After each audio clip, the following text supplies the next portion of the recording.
시청자 여러분 안녕하십니까? 6월 3일 목요일 투데이샷 주요 뉴스입니다. 김종천 과천시장이 김부겸 국무총리를 만나 과천정사 유휴지 주택 공급 계획은 과천시와 사전협의 없는 일방적 부적절한 계획이라며 절대 동의할 수 없다고 강력 항의했습니다.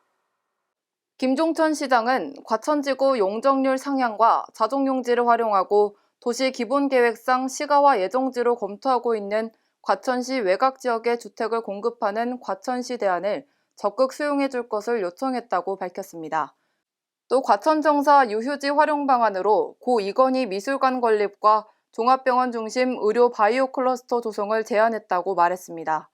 이에 대해 김부겸 총리는 과천시와 시민들의 입장을 이해하며 도움을 줄 수 있는 방안을 검토해보겠다고 답변한 것으로 전해졌습니다.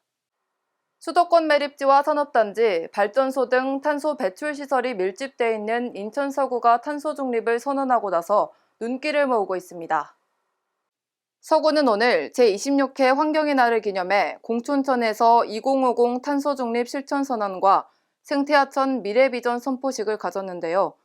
이재현 서구청장은 탄소 중립이 더 이상 미룰 수 없는 영순위 과제가 된 지금 그 효과를 극대화하려면 지방정부가 적극 나서야 한다며 서구는 전국에서 가장 환경이 열악하지만 클린 서구라는 목표 아래 선제적으로 탄소 중립을 선언하고 이를 발판 삼아 국제환경도시로 탈바꿈하는 대장정에 돌입했다고 밝혔습니다.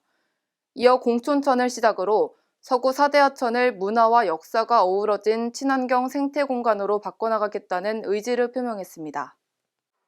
의정부 경전철이 2012년 7월 개통 이후 8년 10개월 만인 지난 5월 22일 누적 승객 1억 명을 돌파했습니다.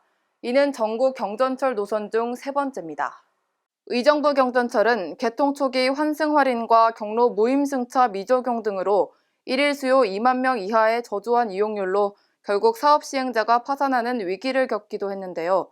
이후 의정부시가 2018년 새로운 사업 시행자와 실시 협약을 체결하고 최소 비용 보전 제도를 도입해 경전철 사업의 안정화를 위해 노력한 결과 현재 평일 4만 명 이상이 이용하는 의정부시의 대표 운송수단으로 자리를 잡았습니다.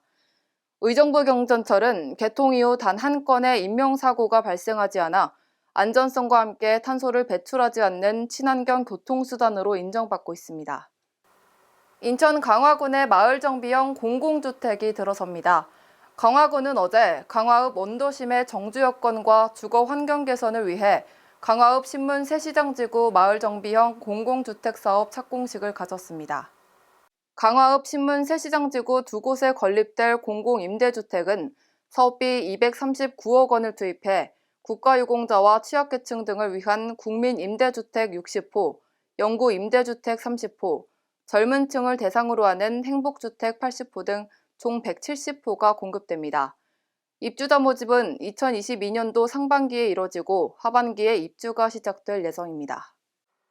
경기 남부 지역에서 폭력 조직을 결성한 뒤 세를 불려가던 신흥 폭력 조직이 경찰에 검거됐습니다.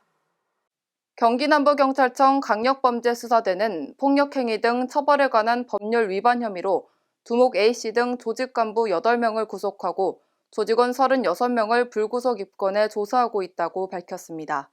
이들은 2014년 5월부터 올해 1월까지 조직원들을 모아 지역 장악을 위해 다른 조직과 세력 다툼을 벌이고 지역 상인들을 상대로 51차례에 걸쳐 협박과 집단 폭력을 행사한 혐의를 받고 있습니다.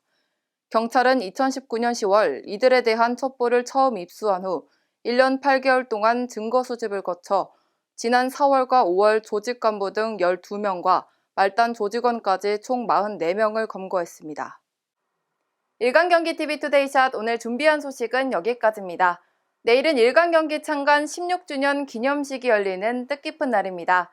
회장 취임식을 겸해 열리는 이번 창간 기념식에서는 장학금 전달을 비롯해 시상식, 또 초청 가수 축하 무대까지 다채롭게 꾸며지는데요.